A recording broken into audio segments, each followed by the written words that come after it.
about something called the Living Building Challenge, and I'm wondering, it seemed to be an even more kind of rigorous sustainability metric for buildings, maybe a little bit more holistic as well, looking at the building's connection to the community, and I'm wondering if anything's happened with that.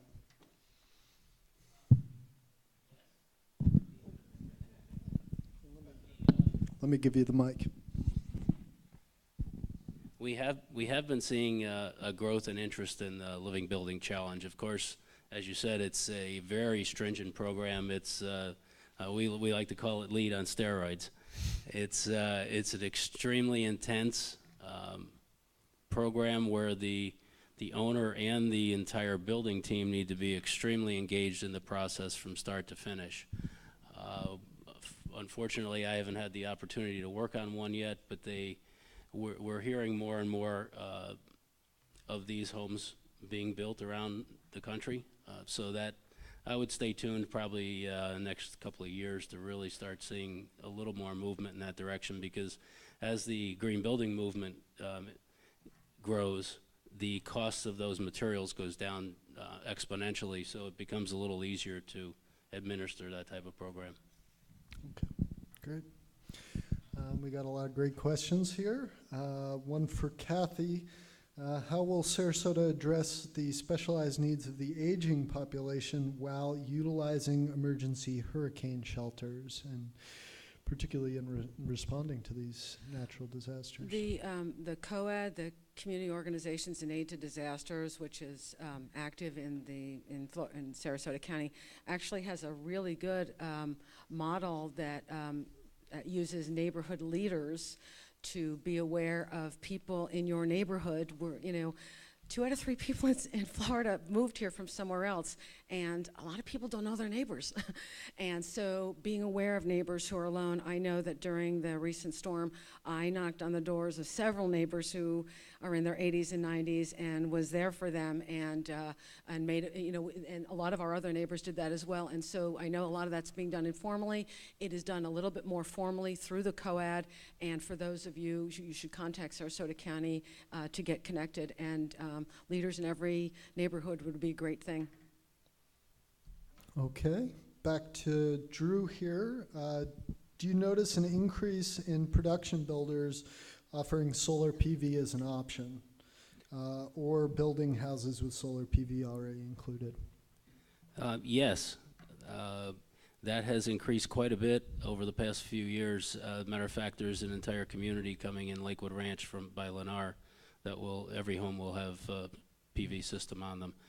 So that has grown quite a bit. I know I've talked to a couple of solar installers locally, and that have been going national now, doing communities like that. And I think, that all started with a company called Solar City, who's now owned by Tesla, and that's where that whole interest has come on the production side. And so yes, you're going to see more and more communities, especially here in Florida, that are going to have solar on every home.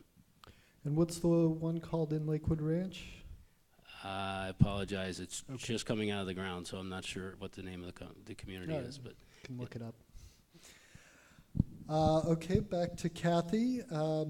Where do your goals in the age-friendly built environment for all people parallel with blue zones?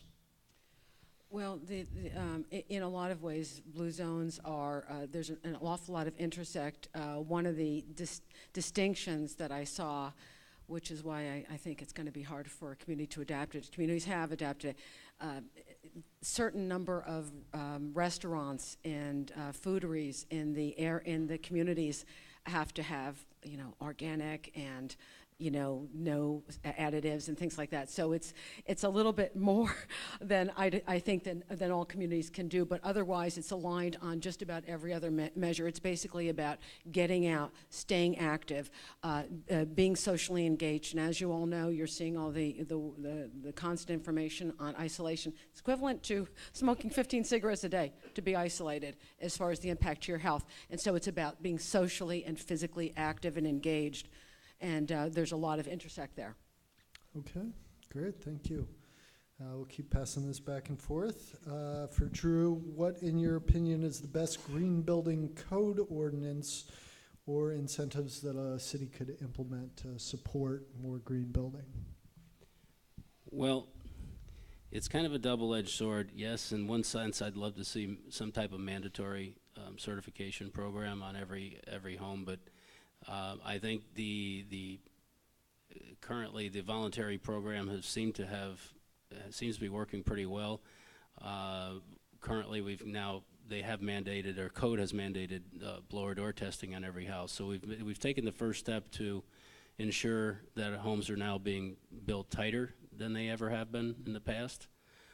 So I think we're in a step in the right direction. I think the next one I would love to see in place would be a mandatory HERS index, which would take that blower door test to the next step and actually put that miles per gallon rating on every home. I think it'll be better for the consumers to be able to shop homes, just like you shop cars, looking for the best mileage per gallon. Well, let's shop houses with the same direction. Or calorie counts on the food you Exactly. pick up at the supermarket. Yeah, great. Okay, one more for Kathy. Does Sarasota have any plans to make the city or county more age-friendly? I think this is specifically referring to city or county government programs, if you know of any. You know, it's funny because we talked about this before we pursued it, and we were debating going with the city or going with the county. It's all about being inclusive, and so we felt that the county was the most inclusive because there's 390,000 residents, and that does include the municipalities and the unincorporated areas, but that does not, you know, the cities and you know, Venice and Longboat Key, Northport, and the city of Sarasota can also still do their own. Several of the communities nationwide are city-county combinations, and that could happen. We do have an action plan that was developed from the input of what people in this community said that was most important to them, and what we heard from people. And I encourage you to go to www.agefriendlysarasota.org and look at that, and let us know your thoughts, but also let us know what you're doing, because it's all about the role of everybody's a stakeholder. Everybody is a stakeholder in making this a better community for all of us throughout every day of our lives. And so there's a place for you, and we want to hear from you, so take a peek. Okay, well, thank you very much, Drew and Kathy.